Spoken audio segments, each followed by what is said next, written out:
আসসালামু আলাইকুম এভরিওয়ান। আমি আপনাদের আজকে দেখাবো মুরগির মাংসের কাবাব। সেই জন্য আমি মুসুরির ডাল সিদ্ধ করে নিব। তার জন্য মুসুরির ডালের সাথে আমি 1 চামচ হলুদ দিয়ে বসিয়ে দিলাম।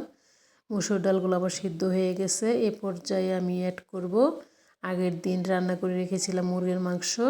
সেই মুরগির মাংস ফ্রেশ মাংসটুকু বেঁচে গিয়েছিল, সেই মাংসটা। আমার মাংস এবং ডালটা একদম সিদ্ধ হয়ে গেছে, পানিটা শুকিয়ে গেছে। এ পর্যায়ে আমি ডালটা ঠান্ডা করে নিয়ে এটাতে দিয়ে দিলাম 2 পিস পাউরুটি এবং দিয়ে দিলাম কর্নফ্লাওয়ার 2 চামচ এবং দিয়ে দিব কাঁচামরিচ, দিয়ে দিব পেঁয়াজের বরস্তা এবং দিয়ে দিব কিছু কাটা কাঁচা পেঁয়াজ। এগুলো এখন আমি একসাথে ভালোভাবে মেখে নিব। আমার মাখা হয়ে গেছে, এখন আমি আপনাদের বানিয়ে দেখাচ্ছি।